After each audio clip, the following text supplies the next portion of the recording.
Assalamu alaikum. As promised, I'm going to share with you today my reflections on Arafat. This is a continuation of the series of my reflections when I went to Hajj this year, 2022. And there are some impressions that I got from all the rituals that we have gone through, and it's really experiences more than just rituals. So here is, I'm going to again share some pictures. And again, these are actually not my own pictures. Like last time I mentioned that I'm sharing with you the pictures that I took myself, but these are the pictures from the Twitter account of Al Haramain.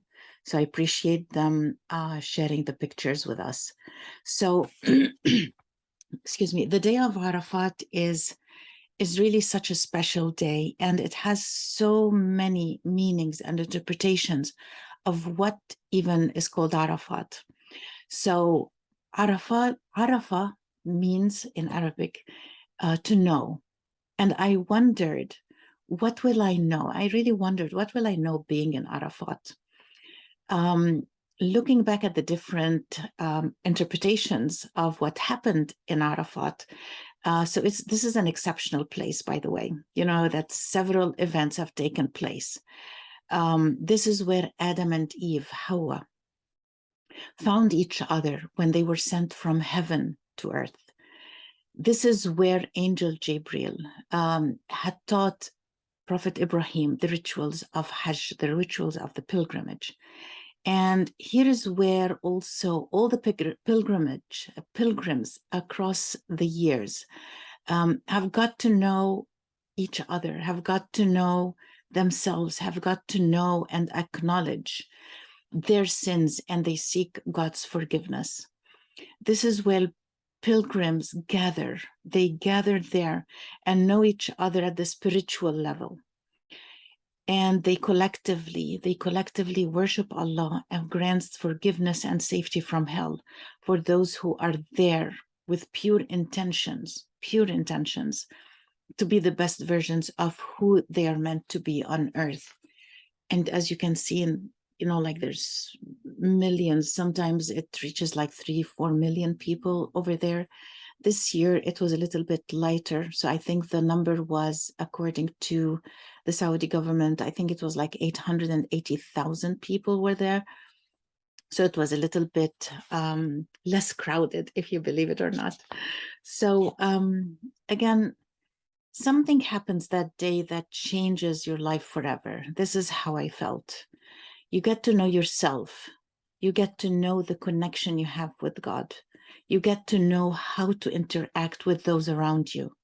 You get to know the level of consciousness you've never knew before. You find yourself standing with one foot in the material world and your other foot is in a spiritual world. It's a spiritual realm that you've never experienced before. Even though you are physically there, you're reading Quran, you're making your supplications, you're going inwards. You're going inwards in a way that I call it, you're polishing your fitra, you know, like polishing the fitra, that the natural disposition that we are created with. That's the clean slate, you know, that it gets tarnished over the years with maybe sins or things that hurt us or hurt other people, or any kind of mistakes. So the fitra, your fitra is the part of you that carries, you know, the knowledge that has been taught to Adam alayhi salam. So imagine that inside of you, you're carrying the pure knowledge that Allah taught Adam. And again, this part about the knowledge of Adam and the fitra, and whether the fitra is that place of knowledge or not, that is a subject of another of another class, or part of also the class that I teach about Muslims and coaching skills for Muslims to be able to polish that fitra and enhance the relationships. So how can you bring this knowledge in the day of knowing? So there are many, of my own reflections as I want to make this experience what it means to me and how it can help others go beyond the physical actions, the physical realm here. So raising our consciousness and strengthening our connection with God, Allah subhanahu wa ta'ala, is one of the most important aspects of even our existence here on earth. How can we peel away layer after layer of blinds that accumulated along the years and covered our spiritual sight of what is the most important aspect of our existence? We know from the Quran and Islamic teachings that we are here to worship God and to promote growth and prosperity on earth, again with peace. We get distracted by worldly temptations and desires that contradicts the mission we have to work for. So Arafat is the day where we reset our inner compass towards our original mission, towards our original mission here on earth, and clear all those blinds away and take them off, take them away, to clear our vision, to have a clear sight of that mission that we have.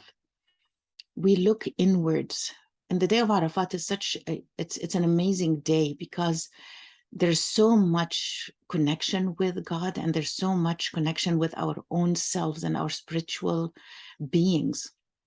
So we look inward, we recognize our weaknesses that caused us to follow our desires and fall into the trap of Satan and whisperer that made those desires justified. Remember, we justify our, why are we following those desires? And shining, they become so shining and bright that it blinds our inner sights, and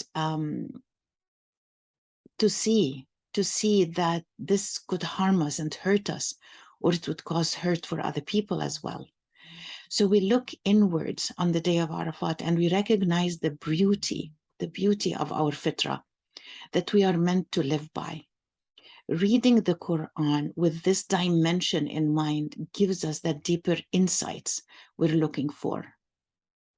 It gives us a window looking inwards to our creation, our natural disposition, what it means to be alive and connected to God at the same time, how to live with purity and sincerity, recognize what evil looks like and how to avoid it, and how to strengthen ourselves to avoid it.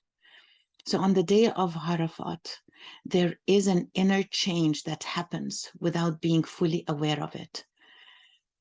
You are making sincere supplications and talking with God and being very open, honest, and truthful about your life. Of course, he knows everything that happened to you, how you decided to make things, what the actions you took, what was your intention behind certain actions, even good or evil, whatever it is. So he knows, of course. And you see your life's events as if you were watching a movie. Events that made you proud, you ask for Allah's rewards, for God's rewards. Events that you have been naughty, if I may say so, you ask God for forgiveness. So it's a matter of just reflecting back on your life. And it's amazing that you can see, millions of people being there in that state of mind. It's an amazing experience. And again, it's an amazing process.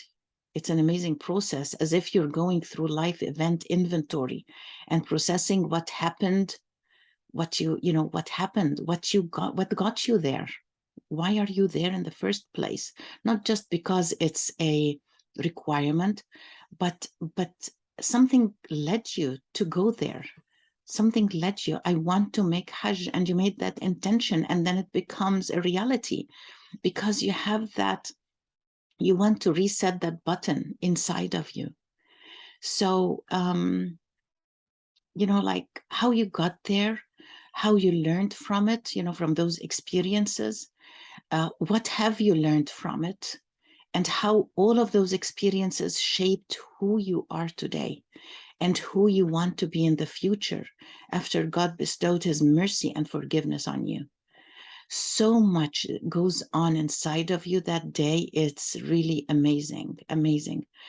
So after this whole day of this inner reflections, inner inventory, that, prayers, reading Quran, that connection of God, the day of Arafah, when, and you can see that the millions of people are there, you see that there is one moment where you feel that God is looking at you, God is watching you, God is just, it's a reflection of that inner connection with God, not at one moment, but at so many different moments during the time that you are there.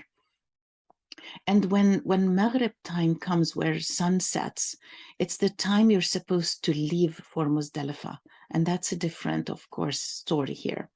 So you find yourself energized with mysterious strength and determination that you will never do wrong. Hopefully, that's, of course, we're all humans, we can still, but that intention is there. Never do wrong again, and live the best of the life with a mission for doing goodness, a mission for creating a life that will really help and energize this life on earth. Bring out the deeper knowledge and wisdom of Adam in you. If you tap into that deep, deep, deep realm inside of you, you will see that, even when you are reading the Quran, when you are reflecting on certain verses in the Quran, it's just amazing to have this connection and feel that all this knowledge is inside of you. It's not new to you, but it's inside of you. And you recognize that you got to know what you're meant to know. And you got to know really what you're meant to know. And when that happens, you know that you have lived Arafat.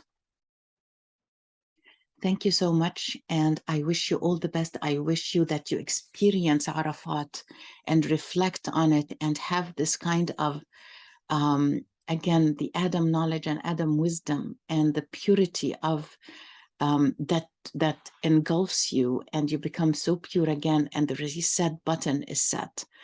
I wish you all the best. Jazakumullah khair. Thank you so much for being here with me and for listening to those reflections. And I hope that anyone out there would benefit from it and would seek that feeling and that connection with Allah subhanahu wa ta'ala.